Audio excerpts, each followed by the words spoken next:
ओम नमः सिद्धेभ्यः जय श्री ओम नमः सिद्धेभ्यः जय श्री ओम नमः सिद्धेभ्यः। मंगलम भगवान वीरो मंगलम गौतमो गणी मंगलम कुंद कुंदाद्यो जैन धर्मोस्तु मंगलम। सर्वमंगल मांगल्यम सर्वकल्याणकारकम प्रधानम सर्वधर्माणां जैनम जयतु शासनम जैनम जयतु शासनम जैनम जयतु शासनम।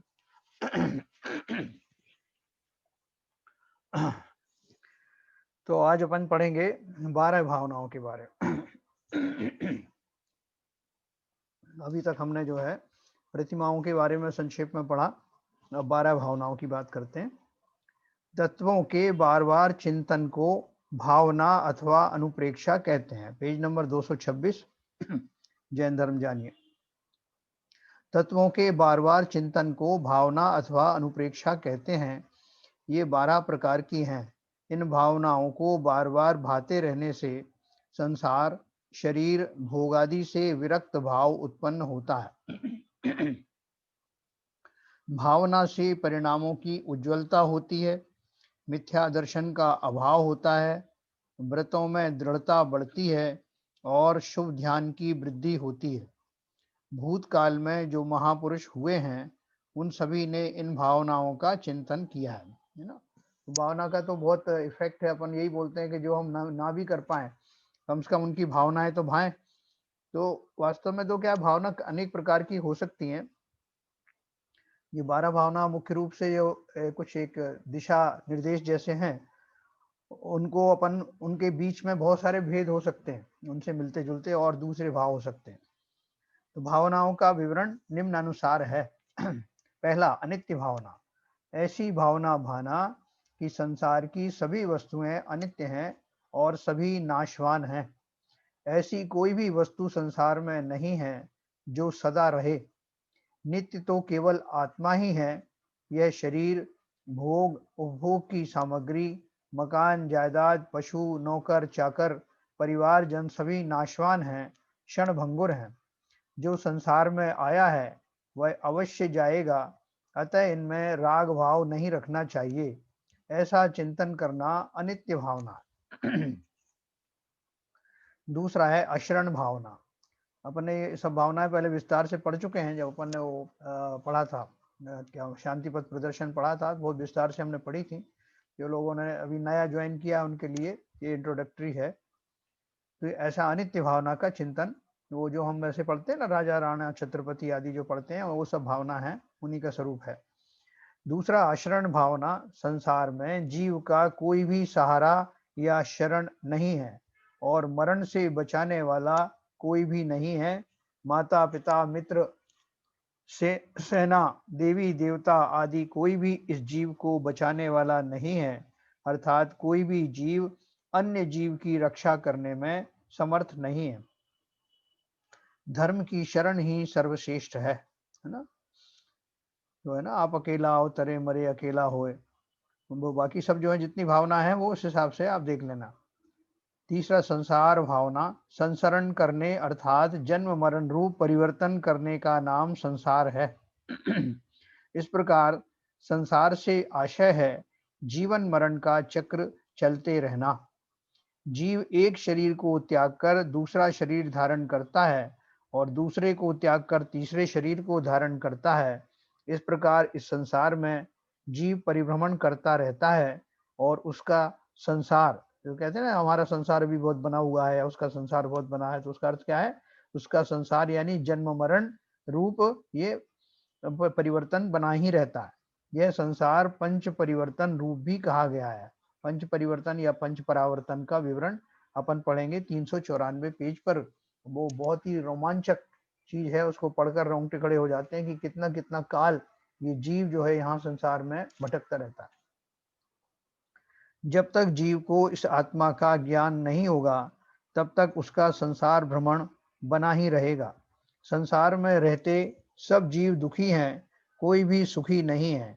गरीब व्यक्ति पैसे के बिना दुखी है, धनवान तृष्णा के कारण दुखी है। सच्चा सुख तो इस संसार से मुक्त होने पर ही मिल सकता है। ऐसा चिंतन करना संसार भावना है। चौथा है एकत्व भावना। जीव सर्वथा अकेला है, यह अकेला ही जन्म लेता है, अकेला ही मरता है, अकेला ही सुख दुख भोगता है, कोई साथी संबंधी उसके दुख को बांट नहीं सकता। ऐसी भावना भाना एकत्व भावना है। पांचवी है अन्यत्व भावना। प्रत्येक द्रव्य अन्य द्रव्यों से भिन्न है, ऐसा विचार करना कि संसार में कोई वस्तु अपनी नहीं है। यद्यपि आत्मा का शरीर से संबंध अनादिकाल से चला आ रहा है, फिर भी शरीर आत्मा से अलग है। यही अन्यत्व भावना है। जब शरीर ही जीव का नहीं हो सकता है, तो स्त्री पुत्र संपदा आदि जीव के कैसे हो सकते हैं, अर्थात नहीं हो सकते हैं, क्योंकि ये शरीर के माध्यम से ही सारे नाते रिश्ते हैं। जब शरीर ही मेरा नहीं है, तो ये बाकी सारे रिश्ते रिश्ते नाते भी झूठे ही हैं। छठवां है अशुचि भावना। ऐसा विचार करना कि यह देह अपवित्र है और इसमें ऐसे घृणित पदार्थ भरे हुए हैं जैसे संसार में अन्यत्र नहीं है, अर्थात इस शरीर में हाड़ मांस रक्त मल मूत्र आदि भरे हुए हैं। ऐसे अपवित्र शरीर से मोह कैसे किए जा सकता है। स्नान सुगंधित तेल इत्र आदि से इसकी अशुचिता को दूर नहीं किया जा सकता है। इस प्रकार यह शरीर ममत्व करने योग्य नहीं है। केवल रत्नत्रय धारण करने से आत्मा जो शरीर से भिन्न है की शुचिता प्रकट की जा सकती है। सातवां है आश्रव भावना। ये अशुचि भावना विशेष तौर से उनके लिए कारगर है जिन्हें शरीरों से बड़े लगाव हैं, अपने शरीर से, दूसरों के शरीर से, अपने बाल बच्चों के शरीर से, पत्नी के शरीर से, जिन्हें इतना शरीरों से बहुत प्रेम होता है, उनके लिए अशुचि भावना विशेष तौर से बताई गई है। सातवां है आश्रव भावना। मन वचन काय के हलन चलन से शुभाशुभ कर्मों का आत्मा में आना आश्रव है। यह संसार बढ़ाने का मूल कारण है और दुख रूप है। इससे बचना चाहिए। इस प्रकार का चिंतन करना आश्रव भावना है। आश्रव तत्व का हमने वर्णन विशेष रूप से पढ़ा था 170 पेज पे। आठवां है संवर भावना। कर्मों के आत्मा में आने को रोकना संवर है। जब कर्मों का आना रुक जाएगा तो जीव मोक्ष मार्ग पर बढ़ जाएगा।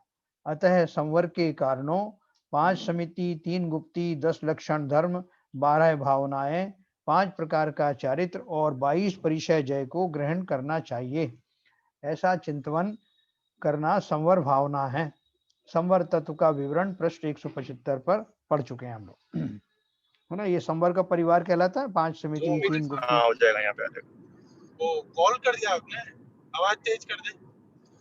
नहीं आवाज तेज कैसे नहीं है।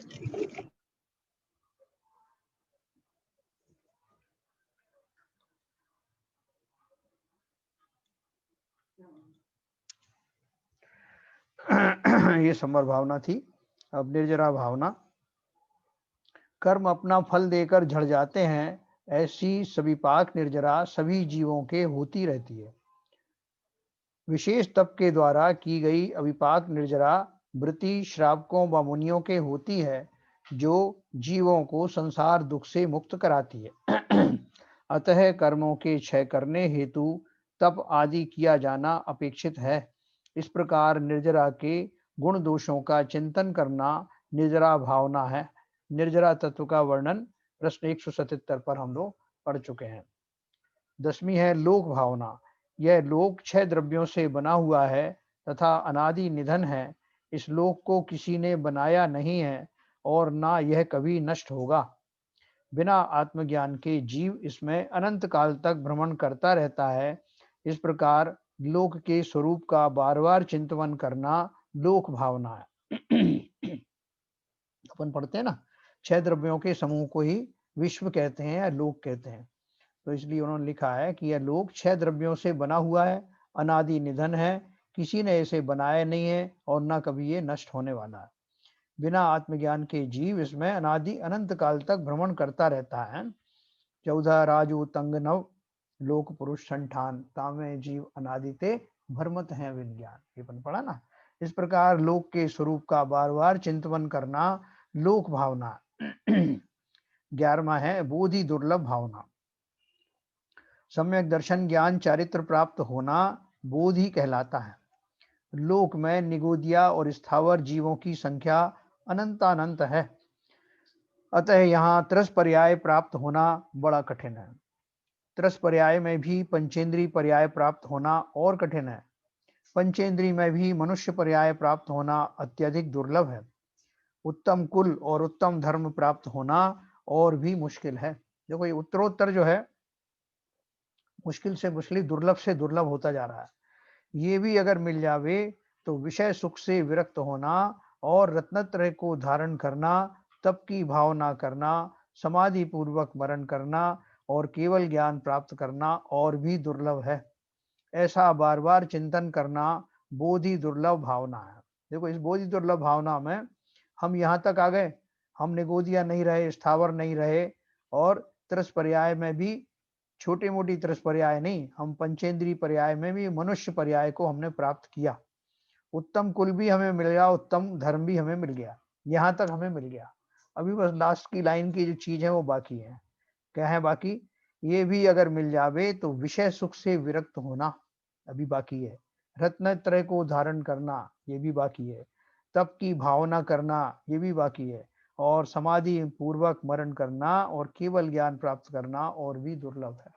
अभी तो ये सारे कठिन कठिन चीजें जो है, हम यहाँ तक तो आ गए, बहुत सारे जीवों को तो यहाँ तक आने को ही नहीं मिलता।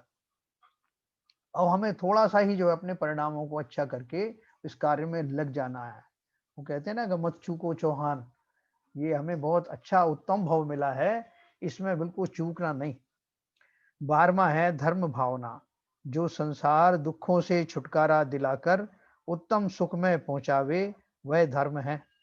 ऐसे धर्म का चिंतन करना धर्म भावना है। धर्म ही दुखों से छुड़ाने वाला है और मोक्ष सुख का देने वाला है। वीतराग धर्म के बिना यह जीव अनादिकाल से दुख का अनुभव करते हुए संसार भ्रमण कर रहा है। व्रत संयम दान आदि के द्वारा धर्म की आराधना करना ही इस मनुष्य भव का सार है।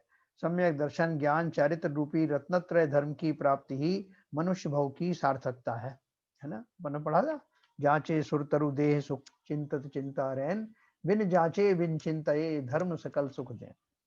तो देखो जो हमारे पद्य रूप में जो भूधर दास जी की या दौलत राम जी की जो भी छह अपने पढ़ी हुई हैं भावनाएं, जो 12 भावनाएं, उनको पद्य रूप में ही पढ़ें तो उनका बहुत अच्छा मर्म है, बहुत अच्छा जो अर्थ हमने अभी अपने बता ही दिया। वैसे तो वो सेल्फ एक्सप्लेनेटरी है।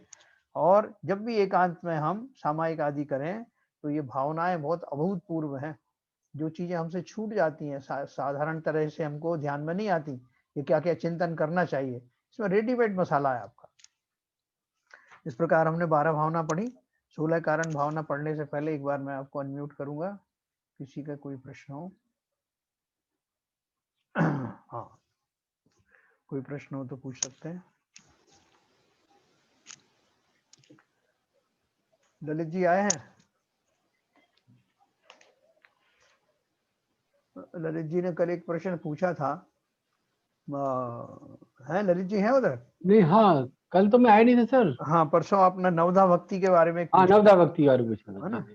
तो नवधा भक्ति के बारे में बताता हूँ आपको। जो मुनिराज वगैरह हैं उनको अपन नवधा भक्ति आहार दान देते हैं और उसका बहुत लाभ बताया कि नवधा भक्ति पूर्वक जो अगर दान आहार दान दिया जाता है तो उसका बहुत फल मिलता है। तो वो नवधा भक्ति क्या है मैं आपको सुनाता हूँ। ये श्रावकाचार है, रत्नकरण श्रावकाचार, उसमें से मैं आपको सुनाता हूँ। ऐसे शुद्धोपयोगी मुनि को गृहस्थ जो दातार के 7 गुणों से संयुक्त हो नवधा भक्ति पूर्वक आहार देते हैं वही कहते हैं। पहले तो जो देने वाला उसके 7 गुण हैं, जो देता है वो अपन अलग से पढ़ेंगे। अब वो नवधा भक्ति क्या है? पहला प्रतिग्रहण, अर्थात प्रथम तो मुनि को पड़गाहे, जिन्होंने आहार दिया है उन लोग सबको पता ही है, प्रथम तो मुनि को पड़गाहे। पश्चात उच्च स्थान पर उन्हें विराजमान करे। उच्च स्थान अर्थात मुनि के पद कमल चरणों का फिर प्रक्षालन करे, है ना? ये दूसरे नंबर का है। तीसरे में उससे हुए गंधोदक को अपने मस्तक आदि उत्तम अंग में कर्म के नाश के लिए लगावे और अपने को धन्य व कृतकृत्य माने। पश्चात चौथे नंबर पे है अर्चना अर्थात मुनि की पूजा करे। 5वें नंबर पे है प्रणमन अर्थात मुनि के चरणों को नमस्कार करे। 6वें नंबर पे है मन शुद्धि अर्थात मन प्रफुल्लित कर महाहर्षायमान हो, मन की एक्चुअल शुद्धि हो, बोलने के साथ साथ हो भी। दूसरा वचन शुद्धि अर्थात मीठे मीठे वचन बोले। फिर 8वें नंबर पे है काय शुद्धि, है ना, वचन शुद्धि, मन शुद्धि, वचन शुद्धि और काय शुद्धि अर्थात विनयवान होकर शरीर के अंगों उपांगों को नम्रीभूत करे। मतलब खाली बोलने से नहीं, उसकी बॉडी लैंग्वेज भी ऐसी हो कि पूरा समर्पण दिखाई दे। और 9वां नंबर है ऐष्णा शुद्धि अर्थात दोष रहित शुद्ध आहार देवे। इस प्रकार नवधा भक्ति का स्वरूप जानना। ठीक है ना। तो कल मैंने आपको बताया था कि उनको बुलाना, पड़गाहन करना, फिर उनको उच्चासन आदि देना, पद प्रक्षालन करना, पदों की वंदना करना, पूजन आदि करना। हाँ, फिर ये 3 शुद्धियां बोलना, मन शुद्धि, वचन शुद्धि, काय शुद्धि, और फिर निर्दोष आहार देना। ऐसे ये 9 उसके नवधा भक्ति के भेद हैं। अभी जो दातार है, जो दान देने वाला है, उसके 7 गुण मशहूर हैं। वो 7 गुण क्या है? दातार के 7 गुण कहते हैं। पहला, श्रद्धावान, भक्तिवान, शक्तिवान, विज्ञानवान और शांति युक्त हो। दूसरा, मुनि को आहार देकर लौकिक फल की वांछा ना करे। तीसरा, क्षमावान हो। चौथा, कपट रहित हो। 5वां, अधिक सयानपन दिखाने वाला ना हो, बहुत से दिखाते हैं ना सयानापन। 6वां है विषाद रहित हो, हर्ष संयुक्त हो।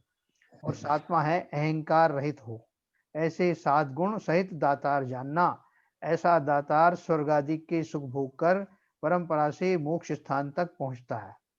तो ये इस तरह से उन्होंने दातार के 7 गुण बताए हैं। ये कभी अपने को अगली बार आगे पढ़ेंगे तो ये श्रावकाचार भी अपन पढ़ सकते हैं। वैसे तो काफी कुछ इसमें आ गया है। एक वो था हमारा अन्याय अनीति के बारे में बार बार आता है कि सम्यक दर्शन प्राप्त करने वाले को अन्याय और अनीति, इनसे बचना चाहिए। तो अज्ञान, अन्याय अनीति किसे कहते हैं? कि जो हमने किसी को ठग करके, किसी जो रूल के खिलाफ जो है धन कमाया हो, तो वो अनीति में आता है। और अगर हमने किसी को परेशान करके, किसी के साथ अन्याय करके, किसी ठगी विद्या आदि करके, इस तरह कम तोल आदि करके ऐसा हमने किया है, तो वो अन्याय में आता है। तो इस तरह से दोनों वर्जित हैं। अगर हमें सम्यक दर्शन प्राप्त करना है तो बहुत सावधानी से अपनी जीविका कमाना और उसी में संतुष्ट रहना। वो एक बार उन्होंने बताया था, तरुण सागर जी ने किस्सा सुनाया था कि जब ये बात चल रही थी कि अन्याय अनीति की, तो उन्होंने उसके बारे में बोला कि एक राजा था, राजा कह लो या कोई ऑफिसर था, वो मर करके वहां पर गया। जो थे ना उनके वो चित्रगुप्त वगैरह का जो बताते हैं ना वैष्णव मत में, तो वहां गए। उन्होंने कहा कि साहब ये मैं आ गया हूँ यहाँ पर, तो अब क्या करोगे? बोले मैं न्याय करेंगे, तुमने कितना अच्छा किया, कितना न्याय किया, कितना न्याय किया है, उसके हिसाब से तुम्हारी सुख सुविधा का नरक में भेजना है कि स्वर्ग में भेजना है, ये डिसाइड किया जाएगा। तो उन्होंने बोला कि साहब यहाँ पर जो है अन्याय अन्याय की कमाई होती क्या? तो आप भले हमें नरक में भेज दो, लेकिन अन्याय की कमाई होती क्या? अरे कैसी बात करते हो, यहाँ आकर के इस तरह की बात करते हो, अन्याय की कमाई? बोले नहीं नहीं, मेरा मतलब था अन्याय से मतलब अन्य आय होती क्या? अन्य आय। तो बोलते हैं कि लोगों ने वो अन्याय करने के लिए उसको भी उसमें संधि विच्छेद करके अन्य आय मतलब दूसरी आय, ऊपर की आय है क्या, ऐसा उन्होंने उसको दिया। हमारे यहाँ भी लोग पूछते ना, अब देखो जो शादी ब्याह करने के लिए जो रिश्ते आते हैं तो बोलते हैं भाई लड़के की कितनी इनकम है, तो उसकी सैलरी बता दी जाती है, और उन्हें ऊपर की कुछ कमाई है क्या, ये उसका क्वालिफिकेशन माना जाता है। तो ऐसा जो है क्वालिफिकेशन जहां होगा, वो फिर अन्याय अनीति से कैसे छूटेंगे? तो इसलिए इनका ध्यान रखना विशेष प्रकार से। अपन आगे चलेंगे, अभी 16 कारण भावना पढ़ेंगे। किसी का और कोई प्रश्न है? चलिए।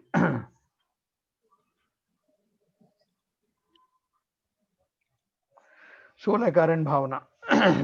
जिन्हें बार बार भाया जावे अर्थात जिनका बार बार चिंतन किया जावे, वे भावना कहलाती हैं। जैन धर्म में 2 प्रकार की भावनाएं प्रसिद्ध हैं, 12 भावना और 16 कारण भावना। 12 प्रकार की भावनाओं का उल्लेख पूर्व में किया जा चुका है। ये 16 भावना ही तीर्थंकर प्रकृति के बंध का कारण है, अतः इन्हें 16 कारण भावनाएं कहते हैं। देखो, लोगों में थोड़ा सा भ्रम है और लोग समझते हैं कि ऐसी ये 16 कारण भावनाएं जो है वो सिर्फ तीर्थंकर जो बने हैं उन्होंने ही भाई होंगी, और दूसरा ये कि हम भी इनको भा करके तीर्थंकर बन सकते हैं। तो ये मैं आपको पूरा प्रोसेस बताऊंगा, तीर्थंकर कैसे बना जाता है, कौन बनता है। ये 16 भावनाएं ही तीर्थंकर प्रकृति के बंध का कारण है, अतः इन्हें 16 कारण भावनाएं कहते हैं। इन 16 भावनाओं में प्रथम भावना दर्शन विशुद्धि है। इस भावना का भाना परमावश्यक है। यदि यह भावना नहीं है तो तीर्थंकर प्रकृति का बंध नहीं हो सकता है। इसके साथ कुछ अन्य या सभी शेष 15 भावनाएं और हों तो तीर्थंकर प्रकृति का बंध होता है।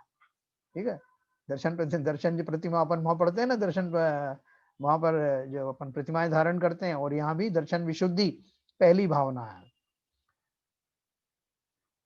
और तो तीर्थंकर प्रकृति का बंध होता है। यह बंध केवली या शुद्ध केवली के चरणार बिंद में ही होता है। जो तीर्थंकर बनते हैं, जो तीर्थंकर प्रकृति का बंध करने वाले जीव हैं, वो एक तो स्वयं सम्यक दृष्टि होते हैं और शुद्ध केवली या केवली के चरणार बिंद में बैठ करके उनके भाव परिणाम ऐसे बनते हैं कि उनको तीर्थंकर प्रकृति का बंध होता है।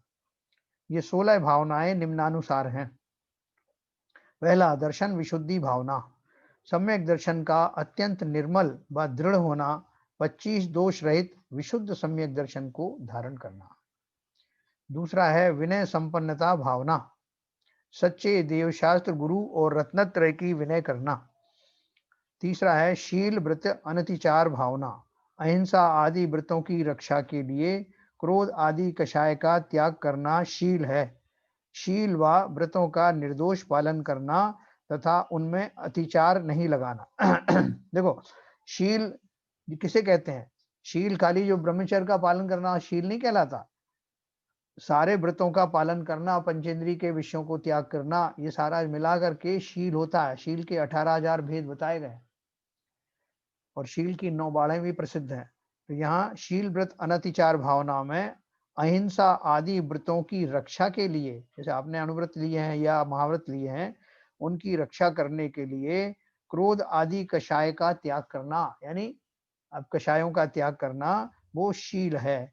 शील व व्रतों का निर्दोष पालन करना तथा उनमें अतिचार नहीं लगाना, ये किसका है? तीसरी 16 कारण भावना की तीसरी भावना। चौथी है अभीक्षण ज्ञानोपयोग भावना। अभीक्षण का अर्थ सदा या निरंतर है। ज्ञान के अभ्यास में सदा लगे रहना ना। जैसे हमको लौकिक जीवन में हम पढ़ते रहते हैं ना कि पहली क्लास में आए, फिर दूसरी में गए, फिर तीसरी में गए, फिर चौथी में, हमारे पास एक लक्ष्य होता है। यहाँ भी जिन जीवों को वास्तव में आगे बढ़ना है मोक्ष मार्ग पर, वो अपना ज्ञान बढ़ाने के लिए निरंतर प्रयासशील रहते हैं। ऐसा नहीं कि अपन को 1 घंटे सवेरे पूजन करने जाना, उसी टाइम थोड़ा बहुत जो पढ़ने में आ गया तो आ गया, या शाम को सुन लिया अपना हो गया। सारे दिन जब भी मौका मिले विषयों से अपना ध्यान हटा करके, उपयोग को हटा करके अपने ज्ञान की बढ़ोतरी करना। तो ये चौथा था। पांचवा है अभीक्ष्ण संवेग भावना।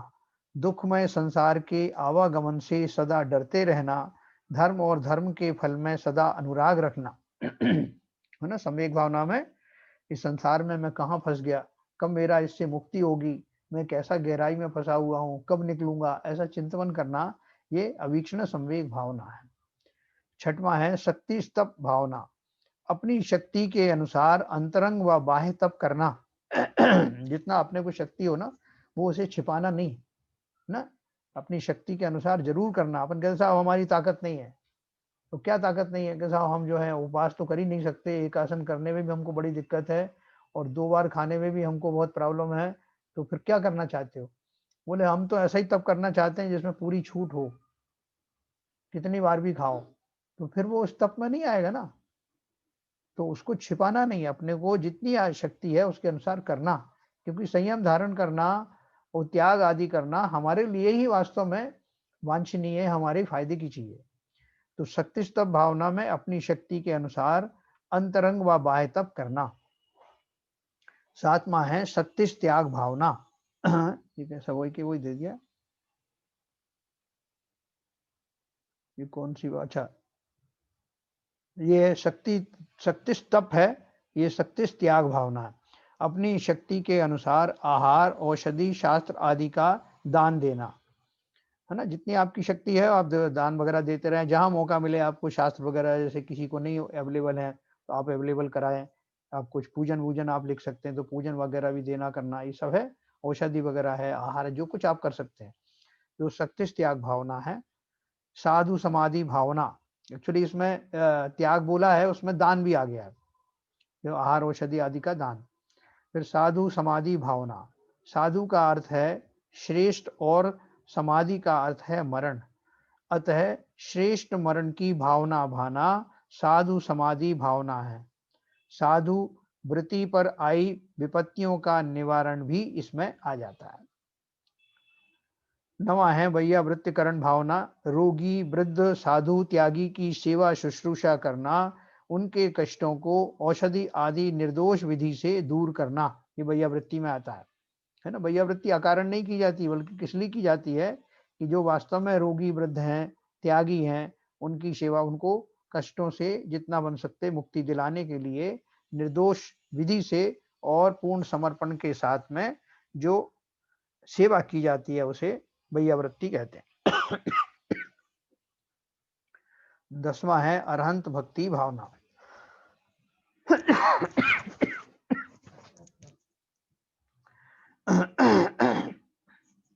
अरहंत की भक्ति करना, अरहंत द्वारा कहे अनुसार आचरण करना, उनके गुणों में अनुराग रखते हुए ऐसे गुण स्वयं को प्राप्त हो, ऐसी भावना भाना। 11वां है आचार्य भक्ति भावना।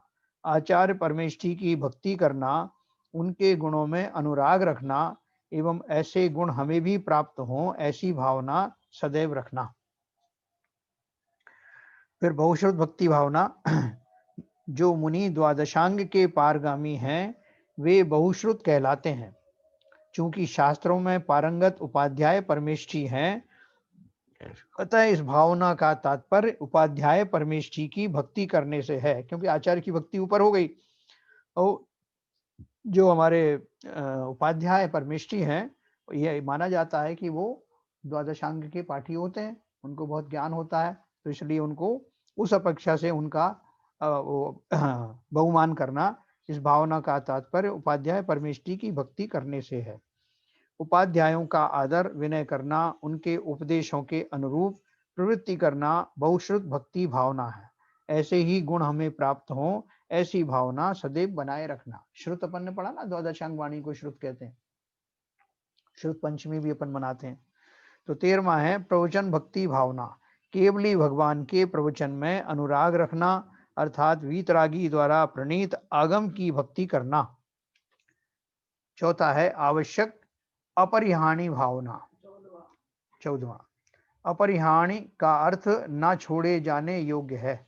इस प्रकार 6 आवश्यक क्रियाओं को यथा समय सावधानी पूर्वक करना इस भावना में आता है ना। हम श्रावक की भावना है तो श्रावक की 6 आवश्यक हम कर सकते हैं। 15वां है मार्ग प्रभावना भावना, ज्ञान, ध्यान, तप, पूजा आदि के माध्यम से जिनेंद्र भगवान द्वारा बताए गए धर्म अर्थात जैन धर्म को प्रकाशित करना, फैलाना मार्ग प्रभावना भावना है। विद्यालय व औषधालय खुलवाना, असहाय व्यक्तियों की सहायता करना आदि कल्याणकारी कार्य भी इस भावना में आते हैं। देखो यहाँ जो एक शब्द आया है कि धर्म को फैलाना, धर्म को फैलाने का अर्थ वो नहीं है कि दूसरी संप्रदाय के लोगों का धर्म परिवर्तन करना, है ना। यह अर्थ खाली इतना है कि हमारे धर्म की जो अच्छाइयां हैं वो जिन जिन को मिल सके, उनके द्वारा जो हमारे आचरण के द्वारा दूसरे लोग प्रभावित होते हैं और उनको उसका फल मिलता है। जैसे बहुत सारे लोग कहीं दान देने जाते हैं ना सामूहिक रूप से, तो गाड़ी के ऊपर एक बैनर लगा देते हैं, साहब दिगंबर जैन समाज खारघर। तो उसका उद्देश्य क्या है? उसका उद्देश्य उन समाजों को अपनी संप्रदाय में लाना नहीं, बल्कि ये बताना, ये बहुमान लाना कि हमारे धर्म में इस तरह की दया का विधान है और जिससे वो प्रभावित होकर कि वो चाहें तो वो भी उनसे जुड़ सकते हैं, अपने भावों में परिवर्तन कर सकते हैं। उसके पीछे है, उसका उद्देश्य है खाली कोई पब्लिसिटी करना नहीं, मतलब वो उत्तम गुणों को और दूसरे लोग भी उनका जो वो करें, अनुकरण करें और उससे प्रभावित हों, जिससे उनका जीवन भी खुशहाल हो, ये उसका वास्तविक अर्थ है। 16वां है प्रवचन वात्सल्य भावना, साधर्मी बंधुओं में अगाध प्रेम भाव रखना। देखो अब जिन्हें तीर्थंकर बनना है उनको ये जो भावना है वो हर रूट लेवल पर रखना है। एक दूसरे के प्रति विनम्रता का भाव रखना, छोटी छोटी बात पर खेद खिन्न नहीं होना, एक दूसरे का अपमान ना करना, दूसरों की बातों को साम्यता से सुनना, है ना, क्षमता से सुनना, ध्यानपूर्वक सुनना और बिना किसी कषाय के बातों को एक दूसरे से व्यवहार करना। ये तो हमारी प्रारंभिक एलिमेंट्री चीज है। यहाँ तो 16वें नंबर पे जो प्रवचन वात्सल्य भावना है इसी का प्रगाढ़ रूप है, तो इसलिए हमें इसकी प्रैक्टिस अवश्य करना है। मैं आपको फिर से एक बार अनम्यूट करूंगा।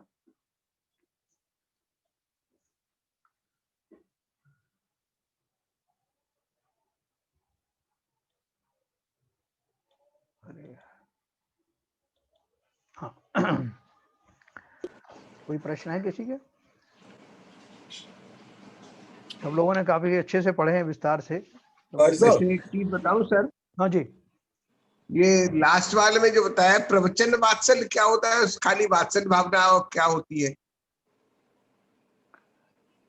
इसमें एक शब्द यूज किया गया है प्रवचन वात्सल्य। हाँ, और मैं ये सोच रहा था कि खाली वात्सल्य भावना कैसी होती है?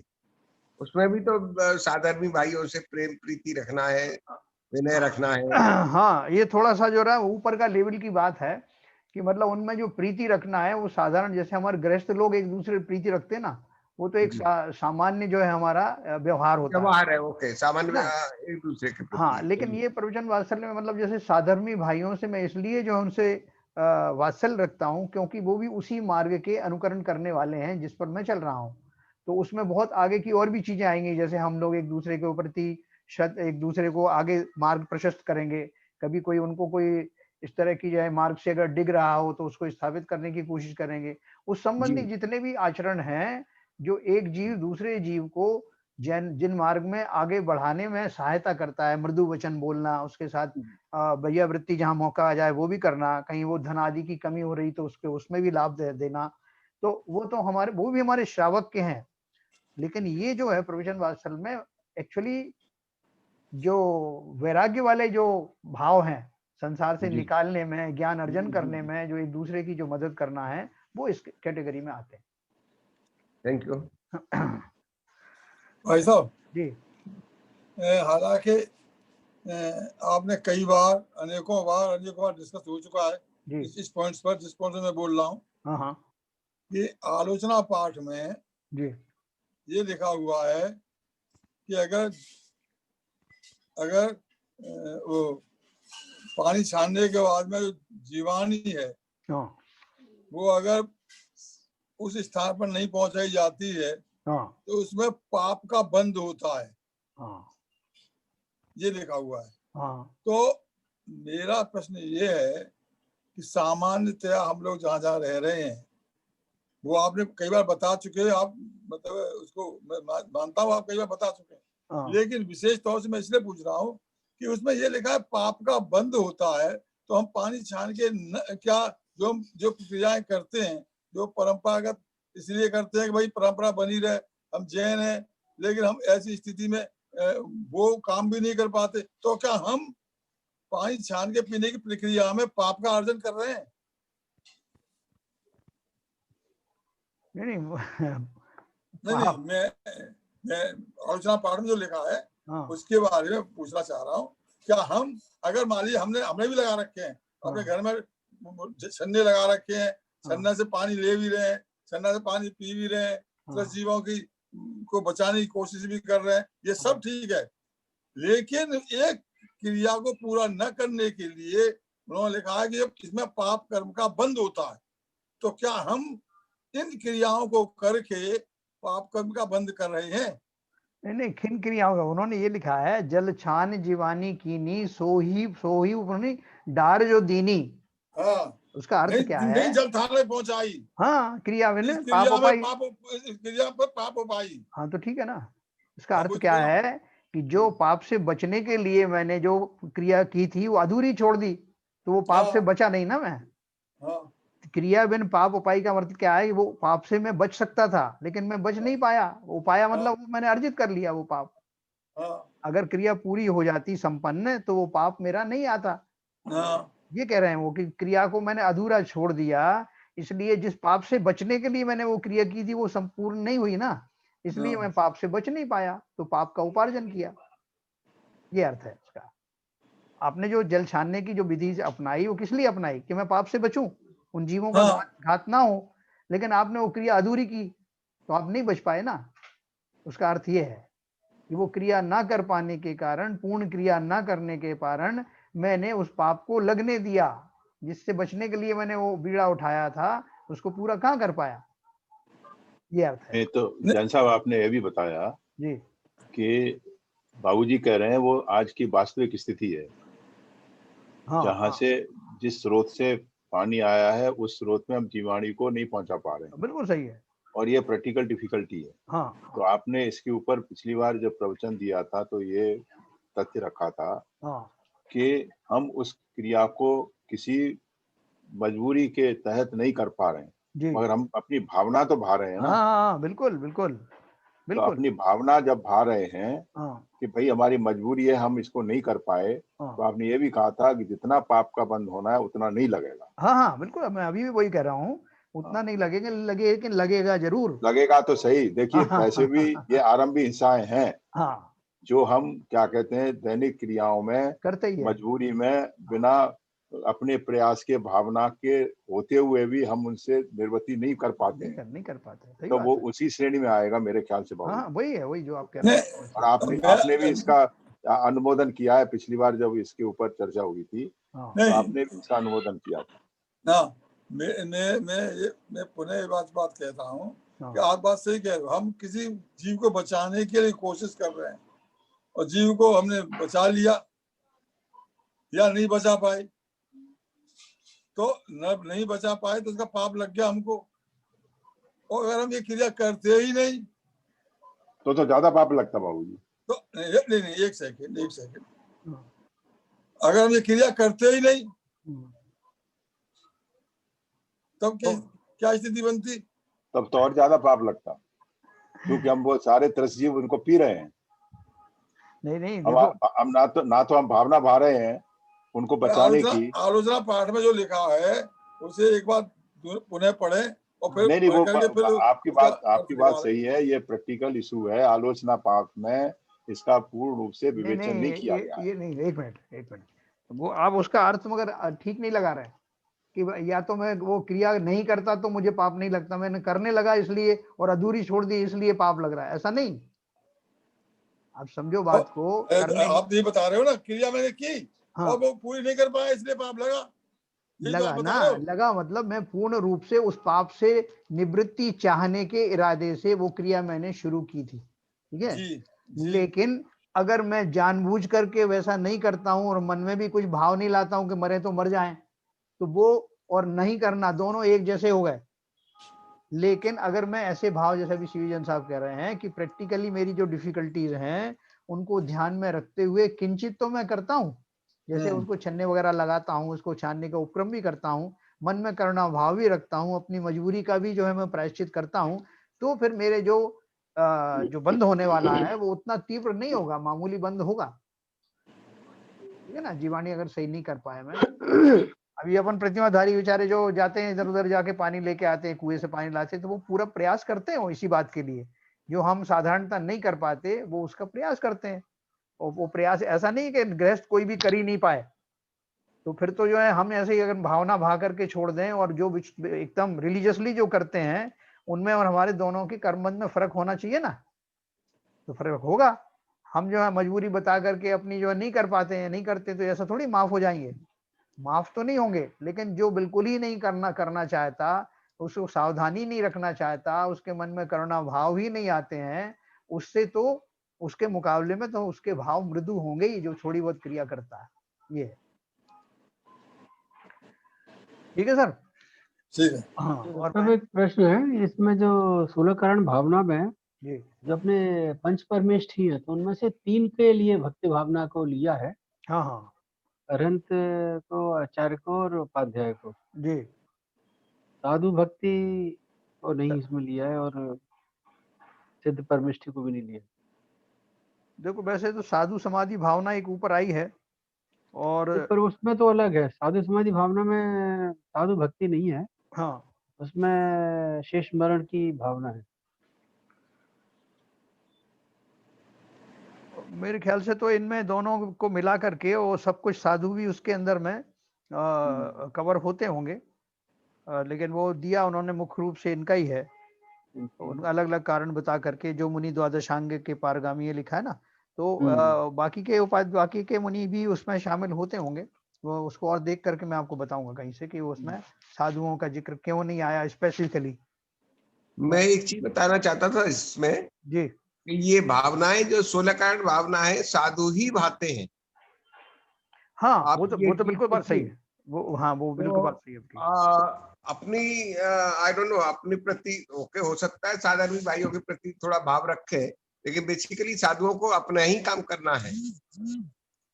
वो तो बात इसलिए तो है। शायद साधु की जो भावना है, साधु के बारे में जो भावना है, स्पेसिफिकली अलग से नहीं कही गई है। ये हो सकता है, ठीक। ये इसमें ये हो सकता है जो आप कह रहे हैं, क्यों क्योंकि इतने उच्च कोटि के जो भाव हैं वो हर कोई तो ऐसे चलते फिरते तो बांधेगा नहीं कि सब बहस तो कर नहीं सकता। हाँ नहीं तो ललित जी पूछ रहे हैं कि साधु की तो बात ठीक है, सिद्ध परमेष्ठी का भी इसमें कोई मेंशन नहीं है।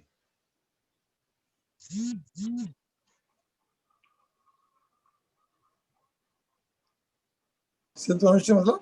हाँ, मतलब ये बोल रहे हैं कि जिसमें पंच परमेष्ठी का पूरा पंच नहीं है, हाँ। अरहंत का है, आचार्य का है, और ये उनका है, उपाध्याय का है। उपाध्याय का। हाँ तो अगर साधु तो भावना भा रहे हैं तो ठीक है, साधु उपाध्याय की भावना भाएंगे, आचार्य की भावना भाएंगे, हाँ। अरंत की भावना भाएंगे। जैसे तो अर्पित जैन साहब ने बोला कि ये मोस्टली साधु ही करते हैं। हाँ, और देखो दूसरी बात ये है कि अपन जो इसमें तीर्थंकर बनने की बात कर रहे हैं, तो तीर्थंकर जो है वो बनते हैं, अरहंत होते हैं ना, सिद्ध होने के बाद तो सिद्ध सब कॉमन हो जाते हैं। यस, चाहे तीर्थंकर परमेष्ठी हो, चाहे जो है साधारण केवली हो, वो सब सिद्ध हो जाते हैं।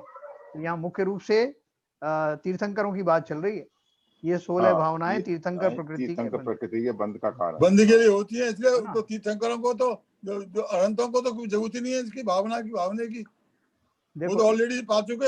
हाँ, एक बात मैं आपको और अच्छी बताऊं, वो तो पा चुके, उन्हें क्या जरूरत पड़ रही है? ये तो साधु हैं, आचार्य उपाध्याय और साधु, इनके लिए जरूरी है। बाकी वो तो ले चुके, अपने टोकन लेके चले गए सीधे। अच्छा, अभी मैं आपको एक बात बताऊं कि जिन्हें तीर्थंकर बनना है, क्या वो ये भावनाएं इस पर्पज से भाते हैं कि हमें तीर्थंकर बनना है? नहीं, ऐसा नहीं ऑटोमेटिक है, ऐसा भाने की जरूरत नहीं है उनका। तो जब इस रास्ते पर हैं तो ये भावना अपने आप ही आ जाती है। आती है, बहुत सही आपने कहा। ऐसी भावनाएं उनको अपने अंदर से आती है, ऐसा उनका कोई भाव नहीं होता कि मैं तीर्थंकर ये तो बन जाऊं। हमें समझाने के लिए कि ये सब भावना में वो लोग भाते हैं एक्चुअली। हाँ, बिल्कुल सही है, बिल्कुल सही है। प्रेरित करने के लिए, हमें प्रेरित करने के लिए, हम इस रास्ते पे आया तो अपने भावनाएं अपने आप भाने लगोगे। क्योंकि अगर जो है कोई पर्पसफुली इंटेंशनली इन भावनाओं को भाएगा कि मैं तीर्थंकर बन जाऊं, उसे कभी 3 काल में तीर्थंकर नहीं बनेगा, क्योंकि वो इस तरह के भाव रखते ही नहीं, कि वांछा पूर्वक तो कोई चीज करता ही नहीं, तो इसलिए वो नहीं होगा। और हम लोगों को, जैसे आप ये बता रहे हैं सीवी जन साहब, कि हम लोगों को प्रेरणा देने के लिए, इंस्पायर करने के लिए बता रहे हैं, तो उसका लोग बाग गलत मतलब निकाल करके कोने में बैठ करके भावना पढ़ते रहते हैं, ये मैं पढ़ूंगा तो भाई साहब, तीर्थंकर प्रकृति बंद तो किस कुछ स्थान में होता है? ये जो चतुर्थ गुण स्थान सम्यक दृष्टि को ही होता है। तो ये तो वही हो जाता है भैया, सम्यक दृष्टि को बंद होता है, तो ठीक है ना। देखो अपन ने पढ़ा तो भी उस समय उसे हो जाता है जिस समय आप साधु नहीं बन पा रहे हैं। हाँ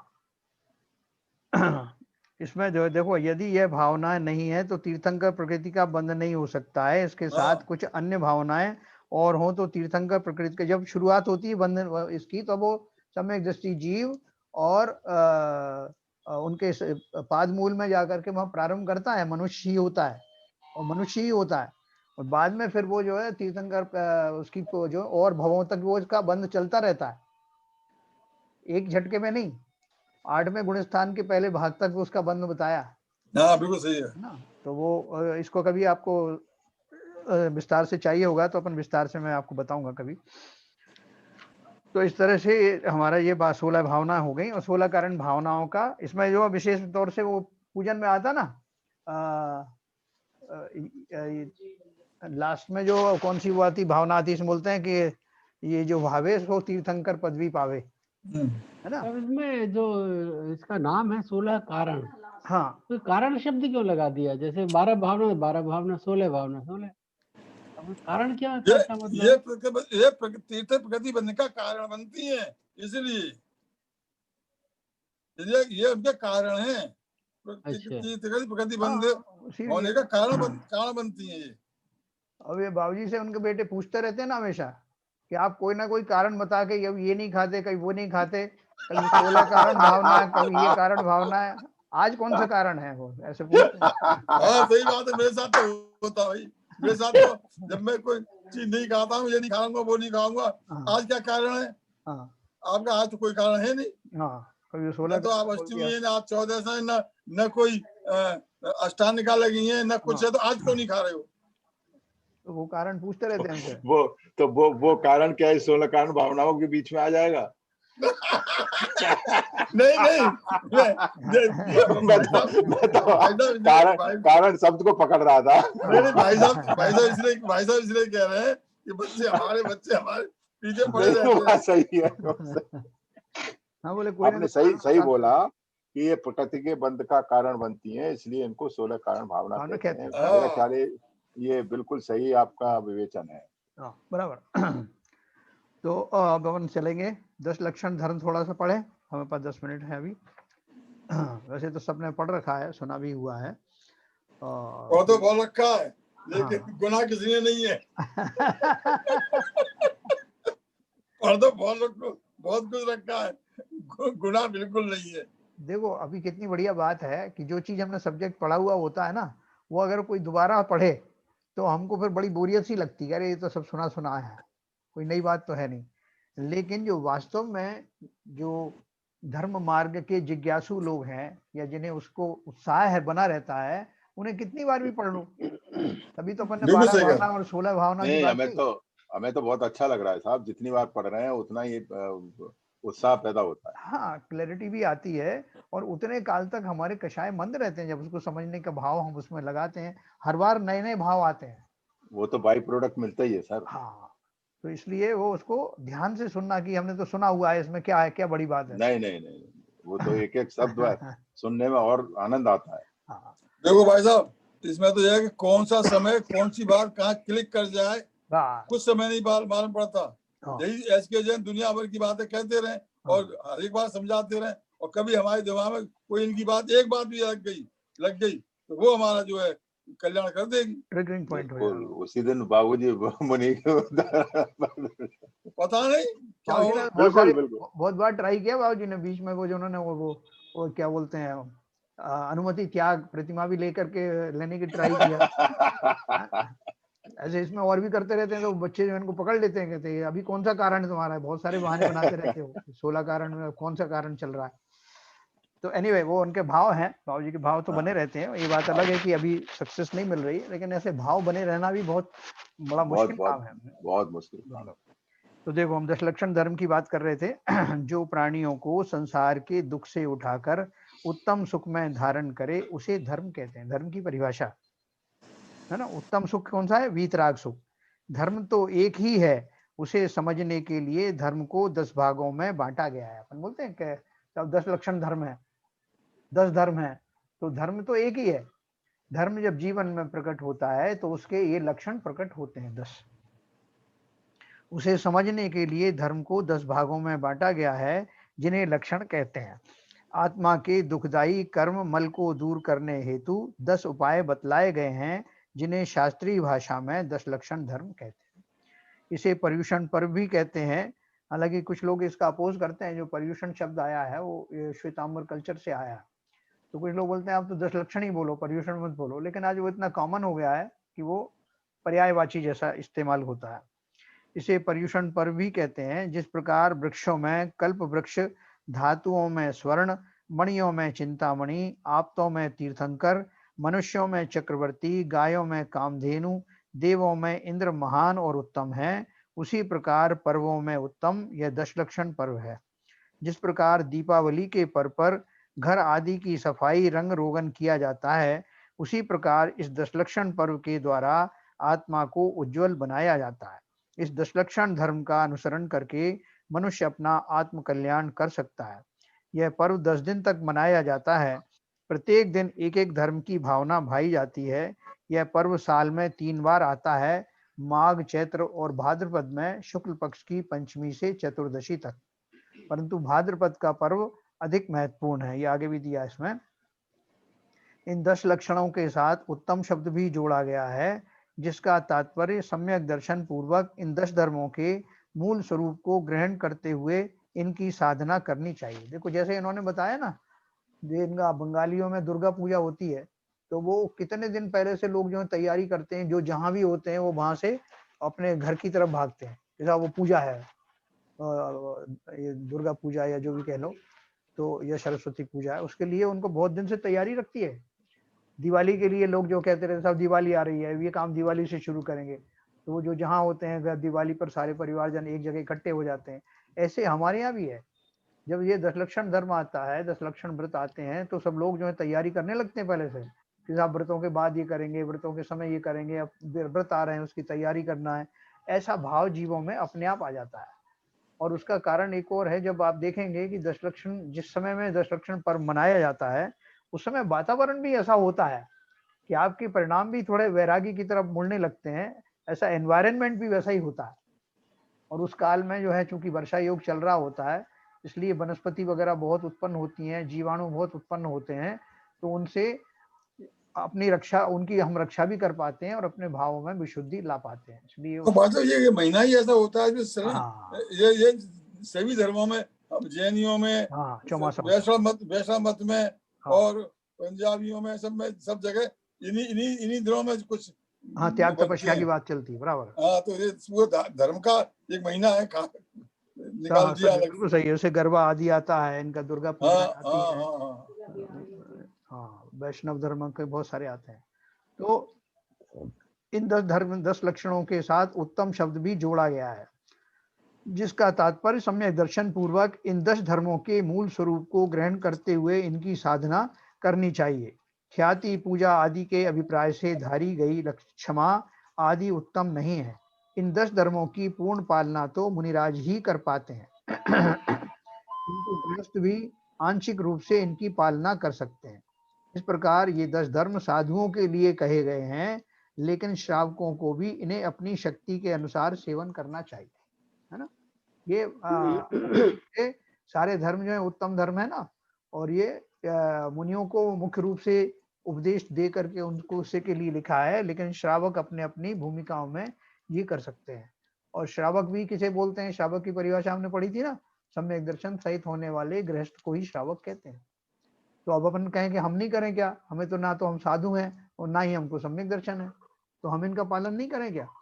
हम इसलिए करें क्योंकि हमको वो बनना है, हमको सम्यक दृष्टि बनना है, हमको श्रावक बनना है और कालांतर में मुनि बनना है। इसलिए हमें तो और जोर से करना पड़ेगा, कहीं भी ढील नहीं। तो इसलिए 10 धर्म हम कल पढ़ेंगे, तम, क्षमा, मार्दव, आर्जव, शौच, सत्य, संयम, तप और त्याग, आकिंचन, ब्रह्मचर्य। ये हमने विशेष रूप से हम इनकी याद तभी करते हैं, ध्यानतराय की पूजन भी हम तभी पढ़ते हैं तो 10 लक्षण आ जाता है। उसके पहले अपनी दैनिक पूजाओं में बहुत कम लोग पढ़ते होंगे, लेकिन दैनिक पूजन में भी इसको पढ़ना है, कंठस्थ होनी चाहिए। बहुत बढ़िया पूजा, सुंदर पूजा के भाव सहित पढ़ेंगे तो हमें वैसे ही लगेगा जैसे हम 10 लक्षण पर्व ही मना रहे हैं। तो इस तरह से हम ये 10 लक्षण तक आ गए। अभी उसके बाद फिर हम पढ़ेंगे गुणस्थान। कल पहले ये पढ़ने के बाद में गुणस्थान पढ़ेंगे, जो हम बहुत बार लोगों को डिस्कस करते देखते हैं ना, सब चौथे गुणस्थान में ये होता है, 5वें में ये होता है, 6वें में ये होता है, तो उसकी हम जो है काफी विस्तार से चर्चा करने वाले हैं ना, संक्षेप में नहीं बल्कि विस्तार से करेंगे, जिससे गुणस्थान संबंधी हमारे सारे कंफ्यूजन दूर हो जाए। जहाँ जैसी उसकी आवश्यकता होगी उस हिसाब से हम इसको पढ़ेंगे। तो चलिए, अभी समय हो गया है, जिनवाणी स्तुति करेंगे।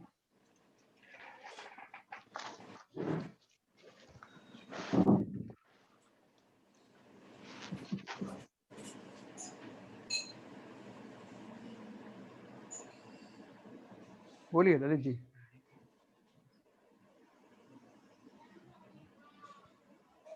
मिथ्यातम नाश वे को ज्ञान के प्रकाश वे को आपा पर भास वे को भानु सी बखानी है।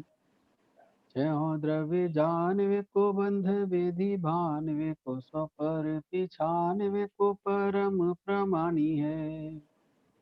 अनुभवताय वे को जीव के जताय वे को काहू न सताय वे को भवे और आनी है। जहाँ तहाँ तार वे को पार के उतार वे को सुख विस्तार वे को यही जिन वाणी है। ये जिन वाणी भारती तो है जपुदर रैन, जो तेरी शरण आ गए सो पावे हुसैन। जिन वाणी के ज्ञान से तुझे लोकालोक, तो वाणी मस्तक नमो सदा देते हैं धो, सदा देते हैं धो। जिनवाणी माता की जय।